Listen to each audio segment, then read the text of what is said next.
All right, Shabbos, say good morning. Let us begin. I want to begin by thanking our sponsors for this morning's shir, to thank our Talmud Torah sponsors for the month of Teves, Dovi and Nina Elman, for dedicating all of the shiurim and drashos this month in honor of their daughter Ayelet becoming a bas mitzvah. May she continue to be a source of nachas for the entire mishpacha. Our day of learning sponsors, Ethan and Cheryl Spiegler, for the yahrzeit of Ethan's father, Yosef Binyamin Ben Chaim Mordechai. Alav Shalom. We hope that in the merit of our Talmud Torah, the Neshama will have an aliyah and the family in a chama. To thank our Daf Yomi sponsors, Dr. Moshe and Ann Ellen Gevant, in the schus of Rav Shimshon Rafal Hirsch. Incredible, the spiritual forefather of so many and one of the greatest defenders of our faith on his 132nd yahrzeit. In the merit of our learning, may his neshama have an aliyah. Truly beautiful. And the Meirowitz Mishpacha dedicating Daf Yomi today in the schus of Refuah Shlema for Shulamis Tova Bas Mindel. And the merit Hashem, she should have a refuah together with Kol Cholei Yisrael. And obviously with that, let us begin. So we have a lot to do today, Baruch Hashem. Thank you for accommodating the few minutes of additional earlier start. Today we'll catch up. So also we're picking up today's daf is Nun Aleph 51, and we are picking up in Meretz Hashem on Nun Amud Beis 50b. We're actually picking up right at the first wide line. Tan Rabbanon. I have time permitting, I have a few things we didn't get to yesterday also that I'd like to share with you. But in Meretz Hashem, first we'll focus on getting through the daf. So Tan Rabbanon. Hametzape l'schar ishto rechaim ino roa simen bracha li'olam. If a person relies, literally means mitzape means looks forward to. If a person actively relies on the income that his wife is going to bring in, or rechaim, ultimately rechaim is a hand mill. Then if person waits for that income of his wife or income of the hand mill, ina roa simin bracha, he is not going to see any type of blessing from these things. What does this mean? So the Gemara says, schar ishto maskulsa. So what does it mean, the earnings of his wife? Maskulsa. Rashi says over here, maskulsa, notelis ma'aznayim biyada, u'mahalechas b'shok lahaskira nochalat zuychin, dischar muatu, u'mispaze ishto al schar muat. So this is very interesting. So this is talking about a woman who goes out into the marketplace and she earns her living by essentially hiring out a scale. She has a scale and she goes merchant to merchant. Do you need a scale? Do you need a scale? Do you need a scale?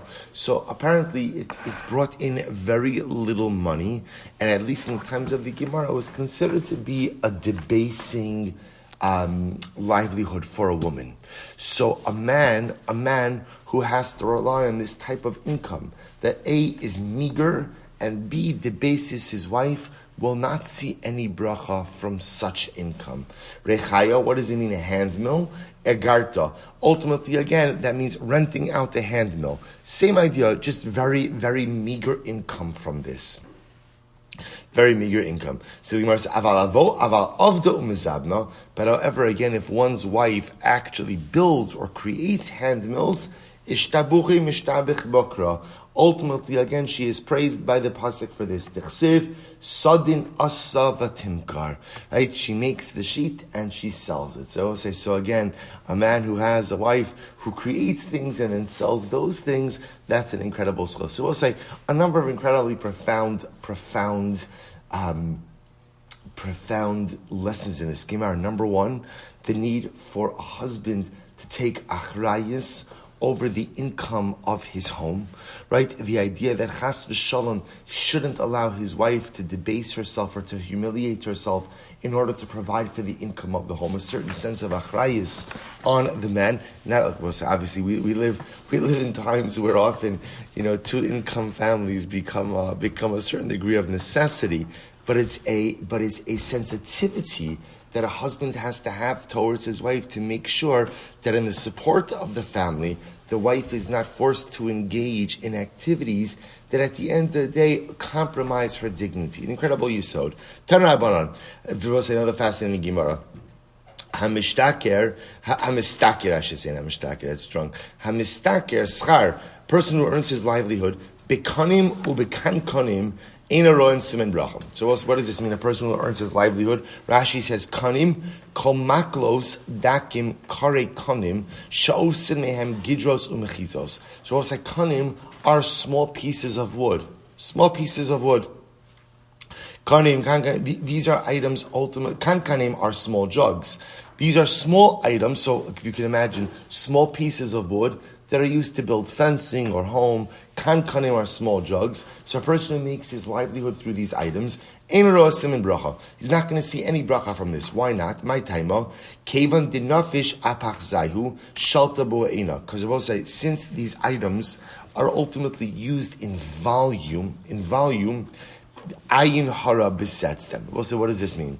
If a person makes his livelihood through pieces of wood, right? Pieces of wood. So what's going to end up happening? He gets a huge amount of shipment of merchandise. People see that, and it has the appearance that he's very wealthy. Well, the moment that you quote unquote flaunt your wealth, the moment you attract attention to your wealth, is the moment you open the door for ayin hara, for an evil eye. And the moment you open the door for evil eye is the moment ultimately that you run the risk of losing your wealth. So we'll say just a word about this very quickly. We'll say, what is this, in general, what is this ayin hara thing? So very quickly, what ayin hara means is like this. Chosh Baruch Hu gives a person brachas. If my brachas become a source of pain for someone else, then the Ribbon Shalom says, I didn't give you that bracha to cause someone else pain. I gave you that bracha ultimately again as a bracha. But if your bracha is going to cause someone else pain, I'm taking it back. That's the notion of ayin hara.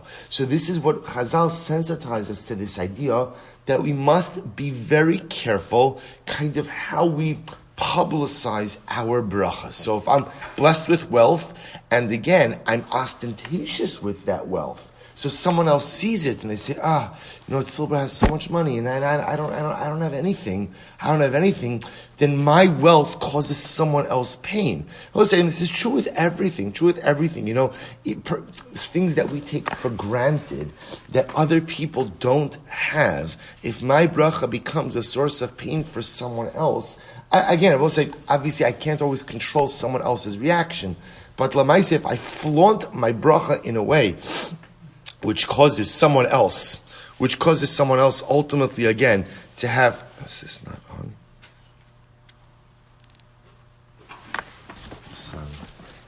Is it on? Yeah. Because it doesn't look like it's registering on there. Okay. I'm sorry, Rashi, thank you. Okay, I thought I turned it on. Did I not turn it on? Okay, so I'll say, this is the notion of ayin hara. So if I go ahead and I cause someone else pain based on the bracha that I have, then at the end of the day, so the example in these items is I'm making my parnasa with high volume items. Now, I may be wealthy or may not be wealthy as a result, but lamaisa, at the end of the day, I have the appearance of being wealthy.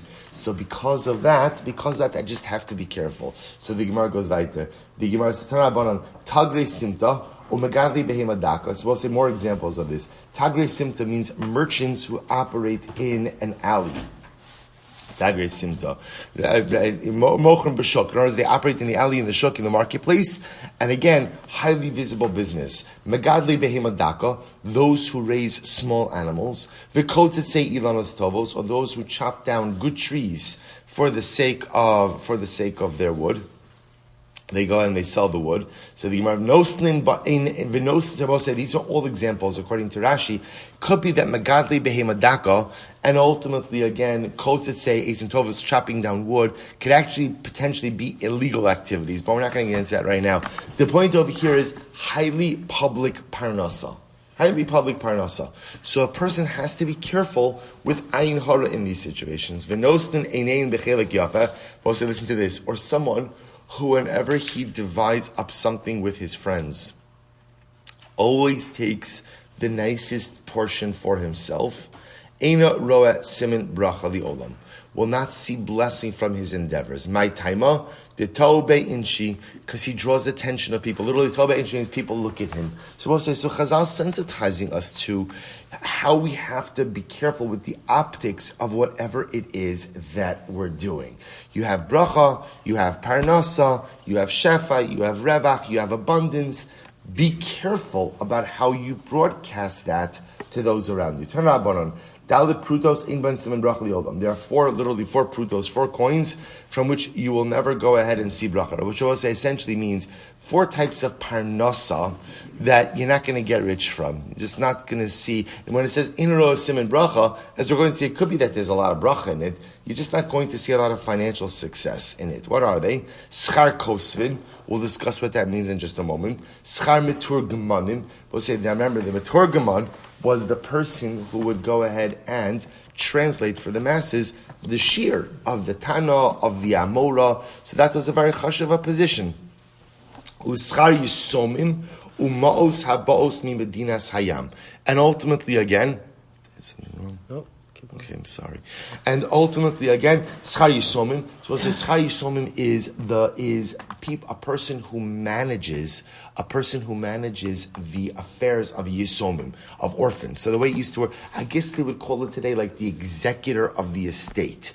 But at least, I don't know if that's a paid position today, but at least, again, in times of the Gemara, if you were the executor of the estate, you took a salary for that. And often they took very high salaries for that. And relying on parnasa from overseas.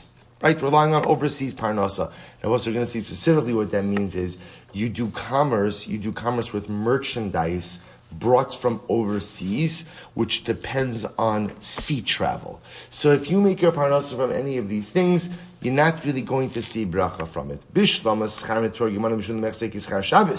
So I understand why Chazal weren't so happy with the Turgaman, or why he's not going to see Siman Bracha, because also the Turgaman did most of his work when? On Shabbos, because that's when the public shiurim were given. So it looks like you're getting paid for doing work on Shabbos. Now, of course, that's not the case. That's not the case.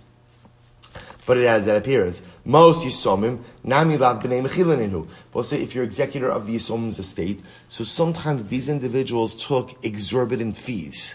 So fees that really were not appropriate. And the problem just is, Yisomim, because their children are not capable of what's called halachic mechila, are not capable of forgiving those exorbitant fees, and therefore halacha l'maisa, what the executors did was essentially a form of theft.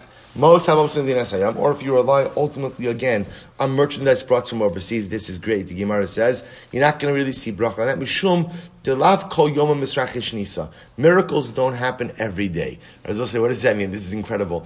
So if you rely on overseas merchandise, getting merchandise from one land to another land, one country to another country, while traversing an ocean, getting it there safely is miraculous. So if your parnasa relies on miracles, l'maisa, miracles don't happen every single day. I just want to point out, Eino roa siman bracha, sometimes that phrase is used to highlight Chazal's displeasure with something. You won't see bracha from this, meaning Chazal saying this is not a good thing. That's not how it's being used over here. In this context, Chazal's just saying you're not going to really make a good parnasa in these particular areas. Elo schar kosvin my time. I will say, but why now? Kosvin bepashtos means sofrim, scribes. Why won't scribes go ahead and make sofrim a sofer? Why won't the sofer make a good parnasa? This is incredible. Amrei b'Shimon Levi chav dalet ta'anios yashva anshe knesses agdola al kosvei svarim tefillin umezuzos shelo yisashu. But Shimon Levi says that the members of the Anshe Knesses Hagedola fasted on 24 fast days to ask HaKadosh Baruch Hu to beg Hashem that sofrim, that scribes, should not become wealthy. Why not? I will say this is incredible. Because if they become wealthy, in Kosvin, ultimately they'll stop writing Sifrei Torah, Tefillin, and Mezuzos. I will say we have a vested interest that there is always availability of these items. If the sofrim become too wealthy, what's going to happen? they're simply going to stop writing, right? Why do they have to write? Baruch Hashem made enough money. Call it a day. Close up the shop. Retire, right? So therefore, again, Chazal daven that essentially they should be perpetually indigent, right? Perpetually poor. Not poor, but that they shouldn't become wealthy from their malacha. Isn't that incredible?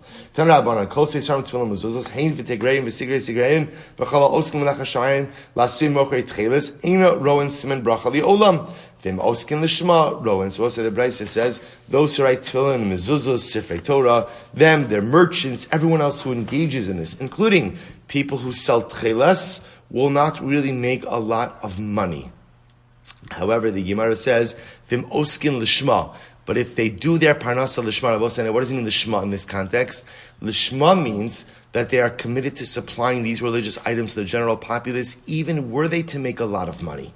Right? Even if they did make a lot of money, they would still supply these objects. That's called the Shema, because they recognize the importance of their work. See, even if they make an incredible parnasa, they're still committed to doing it. That's the Shema. Then they will see siman bracha. Let's say, isn't that incredible?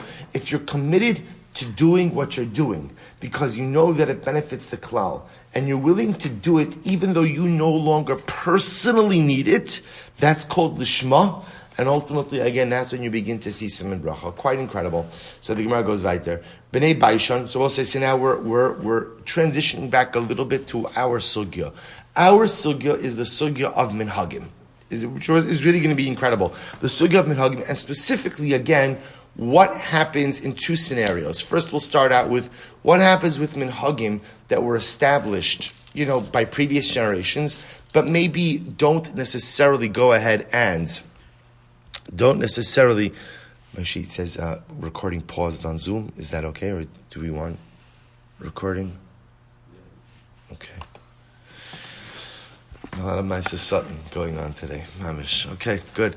So the Gemara says as follows. So number one is what happens with minhagim from previous generations that are no longer applicable now. That's going to be Aleph, and then we'll discuss, going back to the Mishnah's topic, about what happens when you travel from point A to point B. From point A to point B, so what happens under those circumstances, again, with your minhagim versus minhagei hamakam. Okay, so now let's begin with that. So Bnei Baishan, the people of Baishan, nohog delo havu azlina mitzor litzidon b'malei shabsa. The people of Baishan would not normally go ahead and travel from Tzor to Tzidon on Erev Shabbos. I will say, generally, the concept of travel on Erev Shabbos is something that a person has to be very careful with. But Tzor and Tzidon were very close to each other. So Rashi points out over here that in the city of Tzidon, their Yom HaShuk, their market day was Friday. So that was a day, obviously, of important commerce. So it used to be that the people of Baishan would not travel from Tzor to Tzidon on Erev Shabbos. So they were makbid. Now Chazal said you're allowed to travel a distance from Tzor to Tzidon because that was a very short distance. But the people of Baishan were very they were machmir on themselves not to make that trip on Erev Shabbos, not to go to the market on Sidon on Erev Shabbos. They were makbid not to do that. So what happened? Asu banahu kameid Rabbi Yochanan. So their children came before Rabbi Yochanan. Amrulei avasin efshalahu analo efshalahu. So listen to this. So the kids said to Rabbi Yochanan, listen, our fathers, when they took on this chumrah, that's because they were financially successful. They did not need to travel on Erev Shabbos to the marketplace in Sidon. We are not as financially successful, and we need to travel on Erev Shabbos. So can we dispense with this minhag? Right? They took on this minhag themselves. It was a chumrah. We can't do it. So could we dispense with it? So Rabbi Yochanan said, Amar lahu, Kvar kiblu avoseichem alechem shene'amar Shema b'ni musar avicha va'al titosh Torahs mecha. To which Rabbi Yochanan said, no, your fathers already took this upon themselves. This was a Kabbalah. This became the minhag hamakom, and you cannot dispense with it. So I'll say quite an incredible Gemara. Now, obviously, we have to try to learn a little bit more and understand when this applies, because obviously minhagim do change, they absolutely change, and behaviors adopted by earlier generations don't always trickle down. So again, we'll delve into this a bit more, but at least halacha l'maisa, we see over here Rabbi Yochanan saying, no, your forefathers took this on, therefore you are bound by this minhag as well. Bnei Chozai nagi de mafreshi chala me'aruza. Supposed to be a very interesting case. In Chozai, so they used to separate out challah from rice bread. Now, obviously, you don't have to separate out challah from rice bread, right? You only have to separate out challah from bread made from the 5 grains. Yet in Chozai, they had a chumrah that they would separate out challah from rice bread.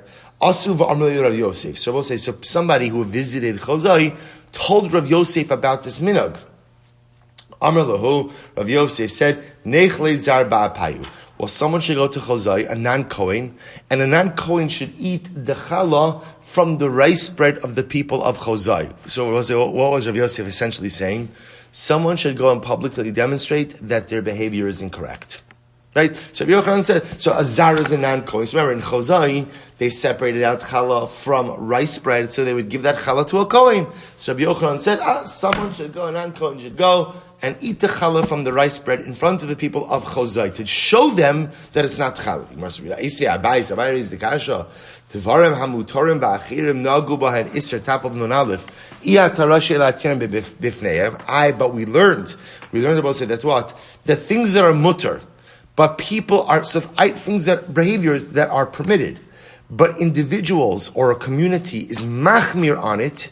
You should not act in a permissive fashion in front of those individuals. I was about to say, if you go to a place, and we're in the community where you're in, people are machmir on a certain thing, but you're not machmir on that thing. You're not machmir. In other words, we'll say really, it's more than you're not machmir.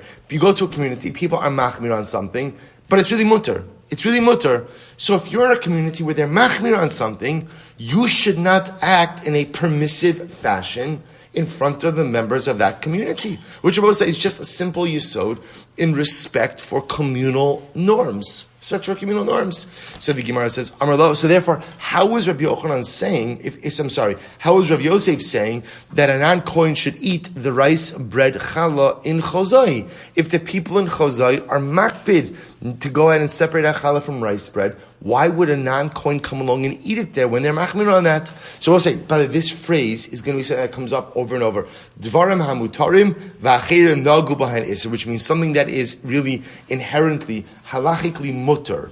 But people being, let's say, a community, are machmir, and they are stringent in this matter. You should not act in a permissive fashion in their presence. Amar lo.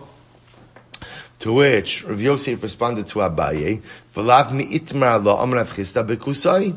So ultimately, again, yet Rav Chisda qualified this statement that was talking about kusim. Well, so remember again, kusim come up all the time. So the whole you should remember, kusim were a Gentile nation resettled in Eretz Yisrael by Shalmaneser, the king of Ashur. They converted. But there's always an ongoing discussion about whether or not Kusim are Jewish or not, right? Because they converted because there's an outbreak of lions. It's a whole discussion. So Rav Chisda says, this is dafka dealing with Kusim, that in front of Kusim you should not act in a permissive fashion, even if something is mutter, if the Kusim are machmir on it, because the Kusim in general have difficulty with maintaining fidelity and allegiance to halacha. So if they're careful with something, you should not act in a permissive fashion, because it'll lead them to be lenient as well. But this is a din by Kusim, not a din in general. Kusai my taima. What's the reason why Kusim you shouldn't act in a kuladik fashion in front of them? Mishub de misarchi milsa. Because ultimately, again, it'll lead to an erosion of their general observance. Hanach inshinami sircham sarchi milsa. So too, again, in Chozai, if you begin to go ahead and act in a permissive fashion with the challah of rice bread, it'll lead them to be lenient in other areas as well. Amar Ravashi said, here's what we should do. Chazinan. Iruban orez achli lo nech lazar ba'apayhu. Here's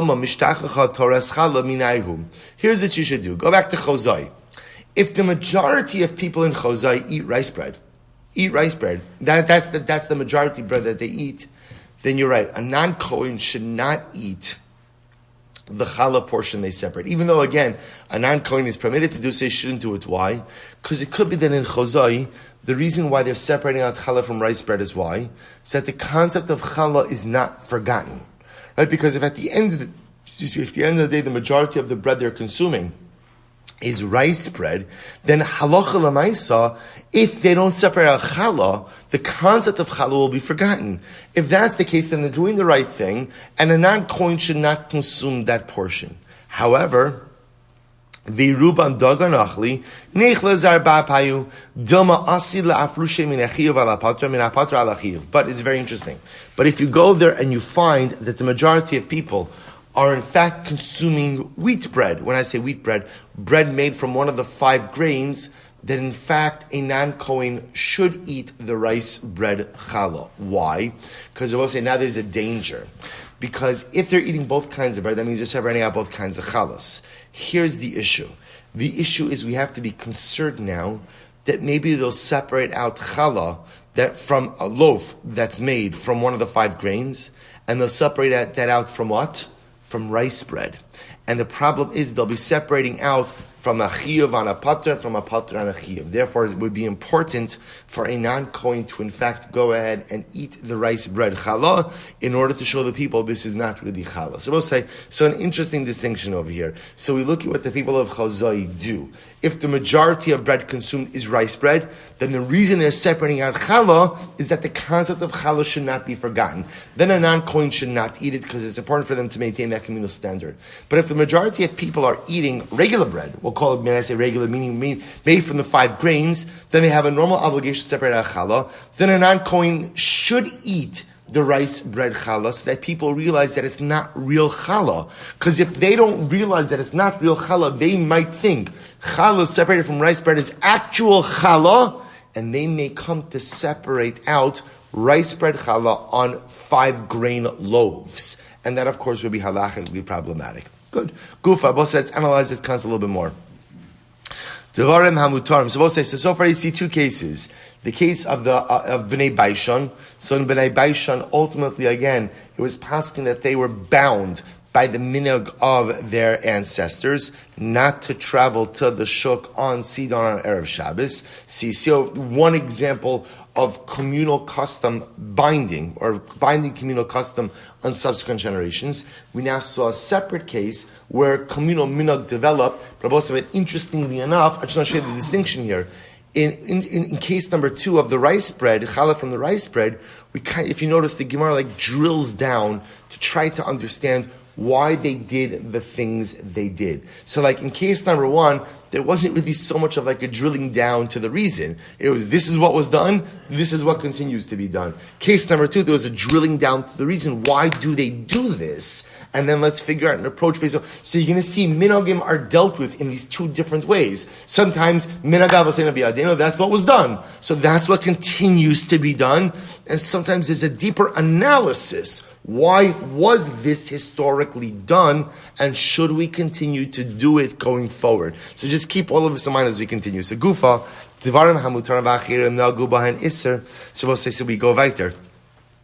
And the Gemara says over here, we said before, that halacha l'maisa, if you have an item, or if you have minhagim, that are mutter, right? Something that is mutter, but others have been machmir on it. So again, something is mutter, but in community A, they're machmir, they're stringent.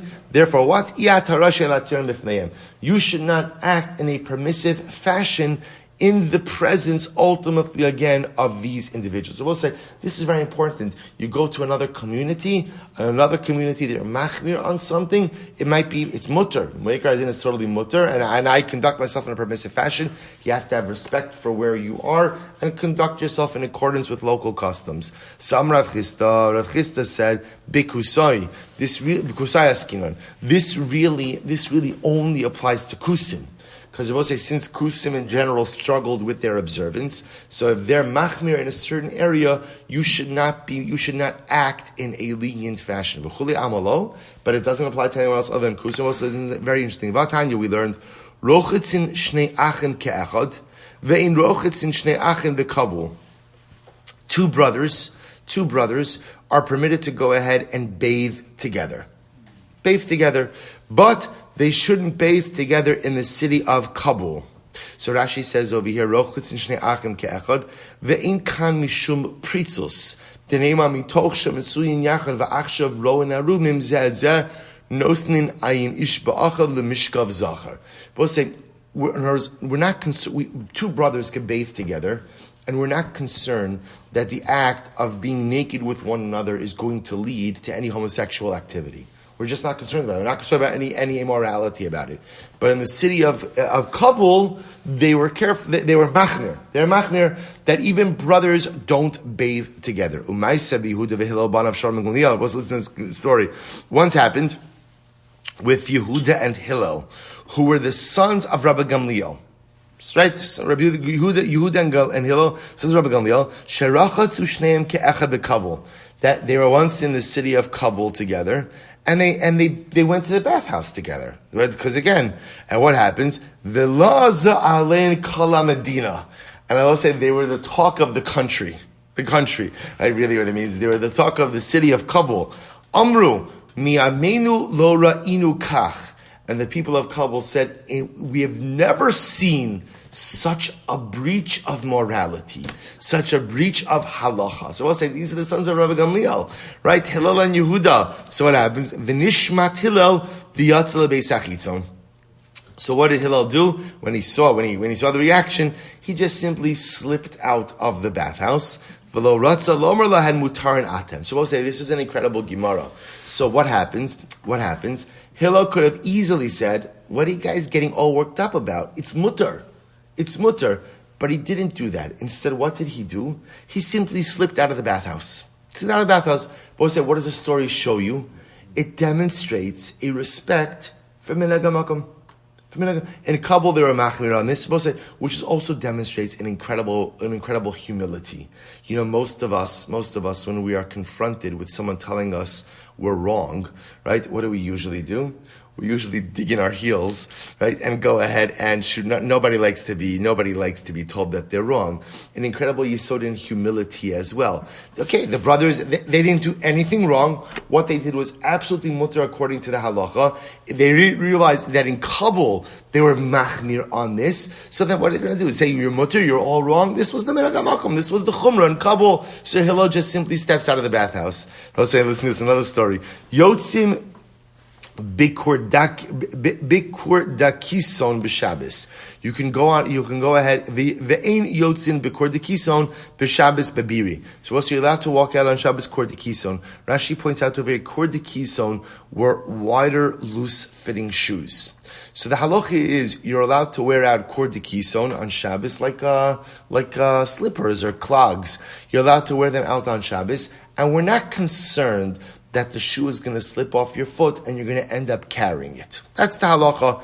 But in the city of Biri, they were machmir not to wear kordikison on Shabbos. Listen to this. Umayse b'Yehuda v'Hillel banav Shabbat Gamliel sheyatzu b'kordikison b'Shabbos b'Biri v'la'az aleim hamadina v'amru miyamav lo ra'inu kach. Well, listen to this. Once again, Yehuda and Hillel getting themselves into a lot of trouble. They were once in Biri, and they wore these shoes on Shabbos, and it caused the rash. People couldn't believe it. They said, with all of our days, we've never seen such egregious, terrible behavior. We've never seen people violate Shabbos like this. So what did they do? V'shamtum v'nasan la'avdehem. So what did they do? They took off their shoes, and they handed it to their attendants, to their servants. But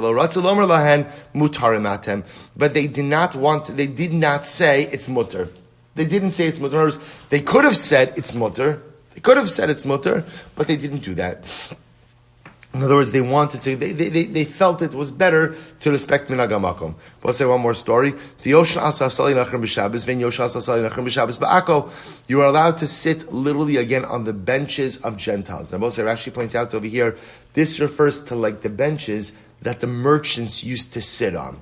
So you're allowed to sit on a merchant's bench on Shabbos, and it doesn't look like you're engaging in commerce. But yet, again, in Akko, they were machmir. And in Akko, they said you don't sit on the merchant's bench on Shabbos because it looks like commerce.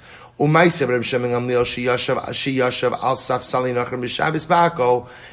it happened that Reb Shimon Gamliel sat on the benches of Nachrim in Akko, supposed to be Reb Shimon Gamliel, V'la'aza alav kol Medina, and people started to talk. V'amru miyamenu lo ra'inu kach. It's always interesting also how people sometimes respond in a very exaggerated fashion. In all of our days, we've never seen anything as terrible as this. Really? All of our days never saw anything as terrible as this. Okay, it's human nature is to be a bit hyperbolic. So we never saw such an egregious Chilul Shabbos. And what happens? Nishmat al gabe karka. Shmuel simply sat on the ground. V'lo ratza lomar lahem utarim atem. And ultimately, again, he did not want to tell them, by the way, it's mutter. It's mutter. So again, all of these examples, incredible examples of where you had situations of communities that were more machmir. So they were machmir on something that really was mutter. And yet you see example after example of great rabbanim who didn't say anything. They just simply respected the minhag hamakom. So going back, I will say this principle that the Gemara espoused of dvarim hamutarim va'achirim nagu bahen iser. Things that are mutter, but communities that are machmir, you should not act in a permissive fashion in that community.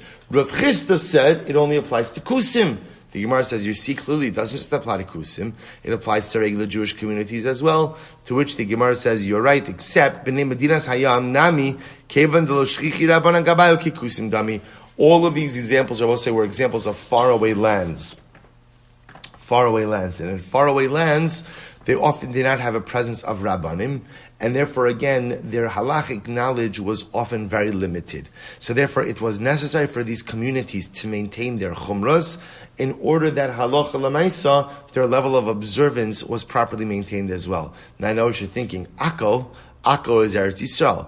We will say, but remember again, we see multiple examples of this, that Akko, in certain respects, because also it's at the tip of Eretz Yisrael, was often considered to be a little bit like Michutz Lamachana, a little bit out. And again, so even though it was part of Eretz Yisrael, it was part of Eretz. Remember, it's the first Mishnah in Gittin, right? That Akko is considered to be is the border of Eretz Yisrael for Gittin purposes, but it was considered to be a bit more removed from the general communities, and therefore, again, halacha l'maisa, like a place that doesn't have rabbanim. So you see, again, we brought in this concept a little bit that it appears right now that if a community is machmir on something and that becomes the communal norm, you should not act in a permissive fashion in that community. But again, yet we see sometimes that we saw in the rice bread situation that we drill down to understand why they're machmir. But yet in other places we don't drill down. If that's the chumrah, that's the chumrah. So there seems to be a distinction between places where chumras were adapted because they needed to be adapted to hold the line of communal observance. Those chumras we don't touch. Versus other times where maybe chumras were created maybe perhaps out of a sense of ignorance or a misunderstanding, then perhaps we could go ahead and drill down and maybe even dissolve some of those minhagim. So again, we'll continue to clarify. So I understand in the case of, now we're going back to kind of analyze these episodes a little bit. So I understand the situation ultimately, again, of sitting on the benches of the Gentile merchants. I understand why that's problematic on Shabbos, because it looks like you're engaging in commerce. Bikor dikison, nami dima mishtalfi arba amdush. I understand the wide, loose shoes. Again, the concern over there being that maybe they'll come off and you'll come to carry them. In other words, I understand those chumras. I understand why a community would adopt the chumrah. You can't sit on the merchant's bench on Shabbos. You can't wear the wide, loose-fitting shoes. Those make sense. Elurochtzin my timer.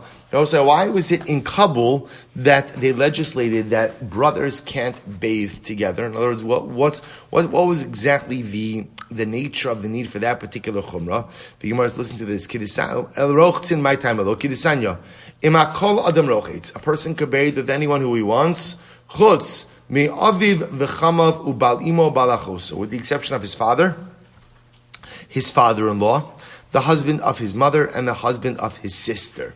So I'll say, so Rashi points out over here, again, if he sees his father naked, so again, he sees the nakedness, he sees, so to speak, from where he came from, if his father-in-law from where his wife came from, Bal Imo, this is a man who has relations with his mother. Balachoso, Rashi points out, it could lead a person to impure thoughts about his sister. Rabbi Yehuda Matre Ba'aviv, Mipnei Kavod Aviv. Rabbi Yehuda says that Halacha L'maisa, you're allowed to bathe with your father if your father needs your assistance. Father needs your assistance. Vuadin Labal Imo, same thing again, ultimately with your mother's husband. Va'asu inhu v'gazer b'shnei achin mishnum balachoso. And in Kabul, what they said is they prohibited brothers from bathing together, lest you come to bathe with your brother-in-law. So the Gemara says, Tana, Talmud lo yerchatzim rabo, a Talmud, a student should not bathe with his Rebbe, vim rabo tzarech lo mutter. But ultimately, again, if his Rebbe needs assistance, then the Talmud is permitted to go ahead and bathe with the Rebbe. But also just an incredible Gemara also about the need for tznius, right? In a bathhouse, you would have thought, again, a bathhouse so that everybody's there. Not even in the context of a bathhouse, there's a concept of tznius also. Even in a mikvah, there's a concept ultimately, again, of tznius as well, of just a sense of modesty. So the Gemara goes right there. He says as follows.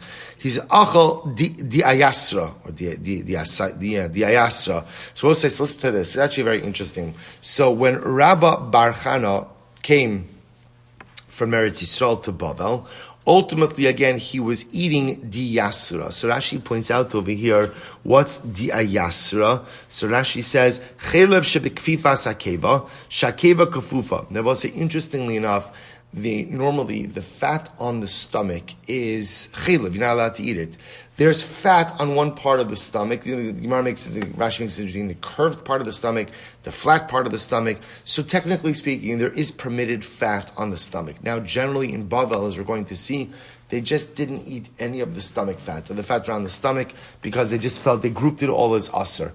In Eretz Yisrael, they consumed the permitted fat. So watch this. So Rabbi Bar Chana came from Eretz Yisrael to Bavel. So in Eretz Yisrael they ate the fat, in Bavel they didn't eat the fat. So Rabbi Bar Chana comes along, Bavel, and in Bavel he was still eating the diasra. So right, he was eating this permitted fat. So what happened? So Rav Avira and Rabbi Rav Huna came to him. When he saw them coming, Rabbi Bar Chana covered up the diyasra. He covered up the fat. In other words, we'll say, so remember again, he was from Eretz Yisrael where it was permitted. He was in Bavel where they didn't eat it. He was eating it. He saw these Rabbanim from Bavel coming along, so he covered it up. Amr, so the Gemara said, so these two Rabbanim came and they told Abaye, they said, Rabbi Bar Chana was eating fat from the stomach. Amr lahu shavinhu kikikusai. So interesting, Abaye said to Rabbi Yosef, you're treating us like kusim. What does it mean you're treating us like kusim? In other words, that you went ahead and, you're going ahead and you are covering up the chelev that you're eating. Now again, technically speaking, you're eating permitted chelev. You come from Eretz Yisrael, it's fine. And we understand what you're doing. The fact that you covered up the chelev and wouldn't hid from us what you're doing, treated us like kusim. But does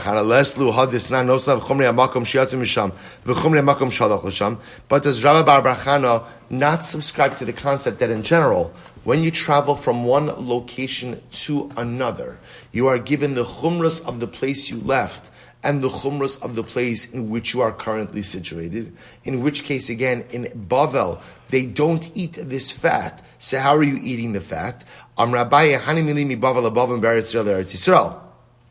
This is only true if you're traveling within Bavel, within Eretz Yisrael. Inami Bavel Eretz Yisrael. Or if you're traveling from Bavel to Eretz Yisrael. Avam Eretz Yisrael Bavel lo. But if you're traveling from Eretz Yisrael to Bavel, that is not the case. Why? Kevan da'anan kaifinan lei lehu avdinan kavasaychu. I both say in general, Eretz Yisrael was considered to be halachically dominant to Bavel. So therefore, again, Bavel is always subservient to Eretz Yisrael. So therefore, normally, if you travel within Eretz Yisrael, travel within Bavel, yes, you have to respect the minhag hamakom. But if you travel from Eretz Yisrael to Bavel, you are permitted to take your Eretz Yisrael minhagim with you. Therefore, again, Rabbi Bar Bar Chana was permitted to go ahead and eat this particular type of fat. Rav Ashi says, no, even Meretz Yisrael to Bavel. So we'll say, when do we say that ultimately, again, you have to observe the minhag habakom of where you are? That's only if it's your intention not to return. However, that's only if your intention is not to return. However, Rabbi Bar Chana intended to return. I will say this is another incredible twist of events over here, which again we'll delve into as well. Which is this notion. Here's what we have: we have that when you come to a place that has different minhagim than your own, essentially you have two sets of chumras: the chumras from where you come from and the chumras from where you are. But now we see that there is a distinction when your intention is to go back to your original place of origin. So if you're going from Babel territory, you're going from location A to location B, you come to location B, you have to be vigilant of the chumras of where you came from, the chumras of where you are. But if your intention is to go back home, it could be that changes. And it could be that you have the ability to retain some of your hometown minhagim, even in the place in which you are currently situated. So just keep that in mind. We will hopefully weave this all together. Meretz Hashem. So the Gemara goes weiter. Amli Rabbi Bar Chana lebrei. So Rabbi Chana said to his son, B'ni, lo socha lo b'fanai, velo shelo b'fanai. I said, let's listen to this. Rabbi Bar Chana said to his son. So we'll say, so now remember again, they were from Eretz Yisrael, they're now in Bavel. So Rabbi Bar Chana was just the one who was just eating the chaylev, the permitted fat from the stomach. So now he says to his son, listen, my son, I don't want you eating this fat while we are in Bavel. Not in front of me, not when you're not in front of me. Ani shari isiyas Rabbi Yochanan she'achal kidai Rabbi Yochanan l'smoch ala b'fanav, v'shlo b'fanav. Ata lo ra'isa oso lo socha bein b'fanai bein shlo b'fanai. So this is incredible. Rabbi Bar Chana says, listen, my Rebbe was Rabbi Yochanan. I saw Rabbi Yochanan eat this type of fat. So therefore, I have a right to go ahead and eat it in Bavel, in Eretz Yisrael and in Bavel. But you, my son, who never saw Rabbi Yochanan, all you saw was you saw me. While we're in Bavel, you don't have a right to go ahead and consume this fat at all. Upliga dide adide. Don't Rabbi Chana sachli Rabbi Yochanan ben Elazar. So yet Rabbi said this thing to contradict another statement of Rabbi Chana. Because Rabbi Chana said, Rabbi Yochanan once told me, Pam achas nichnasti achar Reb Shimon ben Rabbi Yossi ben Lakunya Legina. One time I entered after Reb Shimon ben Rabbi Yossi ben Lakunya to a garden. Amud Beis v'natal svichi kruv v'achal v'nasan li. And Rabbi said he ate the aftergrowth of the cabbage. He ate it, and then he gave to me. V'amarli, b'ni, b'fanai echol, shalo b'fanai lo socha. My son, when you're in front of me, eat it, but when you're not in my presence, don't eat it. How so? Ani shira isi Reb Shimon Yochai she'achal kidei Reb Shimon ben Yochai l'smoch ala b'fanai shalo b'fanav. Sa'ai, so Rabbi Chana says, I, Reb Shimon ben Rabbi Yossi, right? I, who saw Reb Shimon ben Yochai eat this, the aftergrowth of cabbage. I will say just very quickly, the aftergrowth of cabbage, there's a din by Shemitah of sfichin, of in general what happens. A general sfichin, I will say, means that when you have a plant, sometimes, or an item that's growing, sometimes a seed comes off that plant, falls into the earth, and grows on its own. By Shemitah, there is a concept of not eating sfichin, not eating things that grew from a seed that fell off another existing plant. The concern about that is that if we allow you to eat sfichin, you may come to go ahead and actively plant things on the Shemitah year. Cabbage seems to be an exception to this rule. Cabbage, because ultimately, again, the sfichin, the aftergrowth of the cabbage, actually grows from the original plant itself. Therefore, it doesn't have the din of sfichin. Again, we don't have to get too much into the halachos of Shemitah right now, but just understand that the aftergrowth of cabbage is going to be treated differently than the aftergrowth of anything else. So you see over here that what's happening. So you see that Rabbi Shimon ben Rabbi Yossi is walking into the garden. And what happens? So this is Rabbi Yochanan, just follow the names here. Rabbi Yochanan ben Elazar is following Rabbi Shimon Rabbi Yossi into the garden. And Rabbi Shimon Rabbi Yossi says to him, he goes and he takes the aftergrowth of the cabbage, he eats it, and he gave it to me to eat as well. And he said to me, my son, Bini, befanai echol, you could eat the aftergrowth of the cabbage in my presence. Shelo befanai lo socha, but don't eat the aftergrowth of the cabbage when you're not in my presence. Ani sheraisi shemay yochai sha'achol, me, this is me being Reb Shimon, Rabbi Yossi. I saw Reb Shimon bar Yochai eat sfichin of cabbage. So because I learned this halacha directly from the source, Rashbi could be relied on both in his presence as well as not in his presence. Ata, but you, who only learn this halacha from me, not from an original source, you can eat it in my presence, but you can't go ahead and eat it not in my presence. I will say the Gemara just pointing out over here that Rabbi Bar Chana seems to be contradicting himself, because here Rabbi Bar Chana says over this story in the name of Rabbi Yochanan ben Elazar, yet when it came to the diyasra, when it came to the permitted stomach fat that they would eat in Eretz Yisrael, not eat in Bavel, what did Rabbi Bar Chana say to his son? What did he say to his son? When we're in Bavel, I don't want you eating this at all. I don't want you eating it at all. Whether you're in my presence, not in my presence. I could eat it, right? Because he said, I learned it from who? Rabbi Yochanan, right? I learned from Rabbi Yochanan. So I could eat this fat even in Bavel. But you, my son, you can't eat it at all. The Gemara is just pointing out, it's interesting, because here he's telling his son you can't eat it at all, yet the story that he pointed out about the svichin, ultimately, Reb Shimon Yossi was saying to Rabbi Yochanan, you could eat it in my presence, just not in my presence. Okay. So the Gemara said, my Reb Shimon. We'll say, what's the case? What's the Reb Shimon? What's the case of Reb Shimon? Desanya, here we go. We'll say, now we'll explain the Svichim a bit more. So the Gemara says, Desanya, Reb Shimon Omer, Kol Svichim Asurin, Chutz Me Svichei Kruv. In general, we say, Kol Svichim Asurin. Rashi says, Kol Svichim Asurin, B'shviyas Mizman Abir Ve'ele, Chutz Me Svichei Kruv, Olin hayotzin mikala hakrov.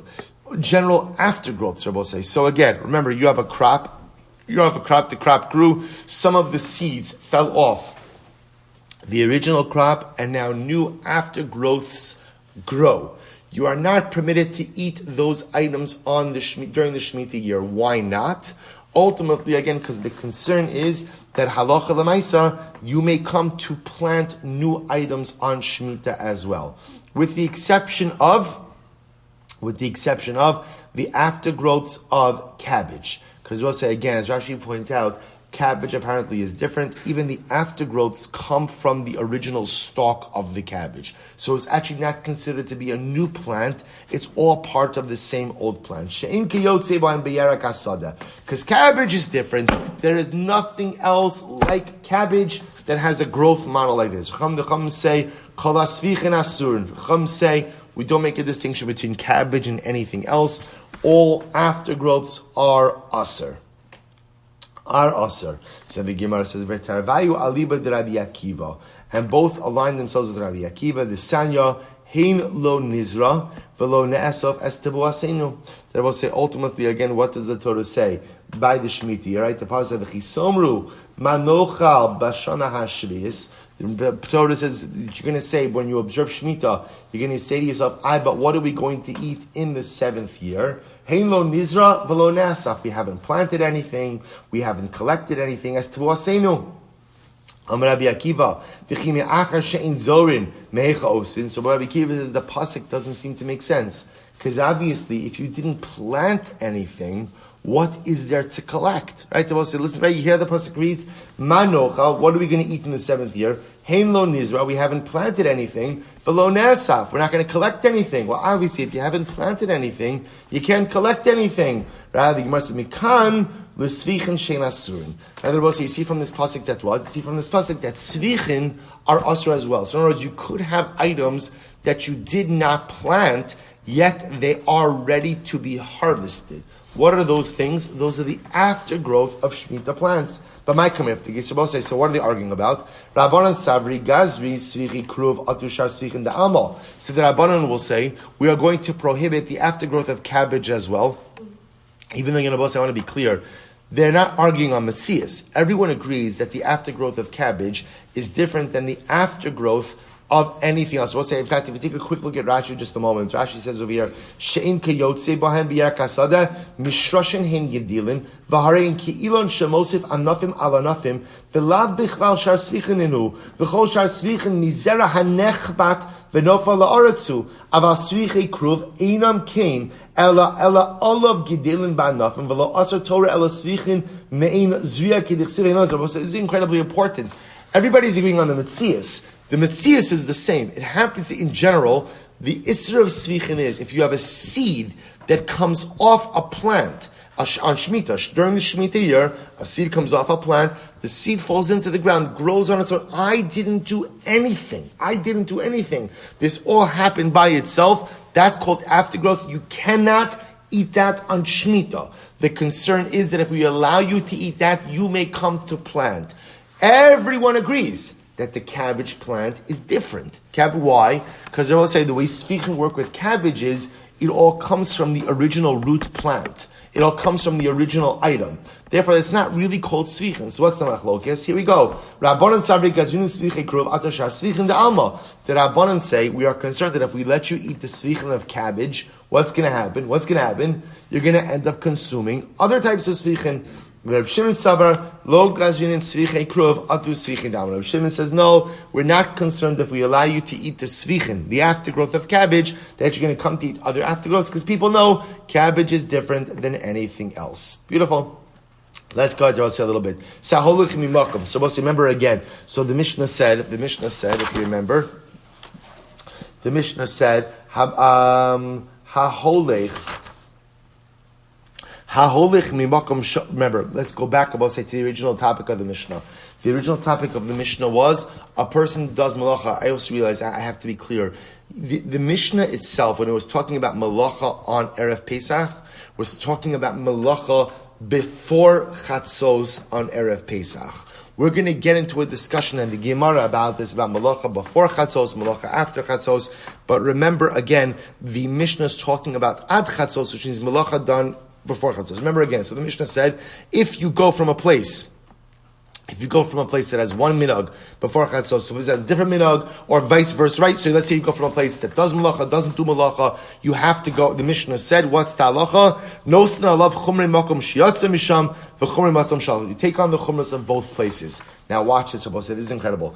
Bishlam al-lechimi makom sha'osin, l'makom she'enosin. So I understand, if I go from, let's say I live in city A, and in city A, we do malacha before Chatzos and Erev Pesach. And now I go to city B. So what's that? She'enosin. So nosin alav chumrei hamakom shalach l'sham v'ayishana adon me'am machlokis v'lo le'aved. So I understand. So I go from city A. So in my hometown, we do malacha before Chatzos. I now go to city B. In city B, they don't do malacha. Before Chatzos. They don't do malacha before Chatzos. So therefore we'll say, what's the halacha? I don't do malacha. Right? You give me the chumras of city B, and therefore I won't do malacha before Chatzos. Ela mimakom she'ein osin lemakom shos. And I'll say, but let's say again, in my city, we don't do malacha before Chatzos. And I go to city B, I go away for Pesach, and I'm in a place, right, Erev Pesach, and they do malacha before Chatzos. So what happens over here? Ela mimakom she'ein osin lemakom she'osin.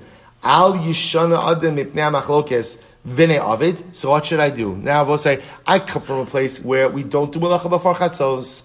And now, I come to a place, city B, they do malacha before Chatzos. So now what should I do?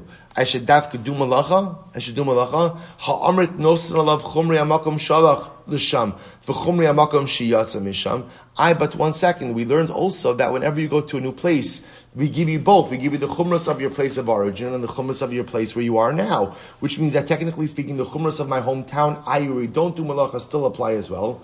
Amar Abaye Aresh. Abaye says, you're right. This statement only applies to the first case. It only applies to a case where we'll say, where I come from a place where we do malacha before Chatzos, I come to a new place where they don't do malacha before Chatzos, and therefore halacha l'maaseh, now in my new place, I can't do malacha before Chatzos.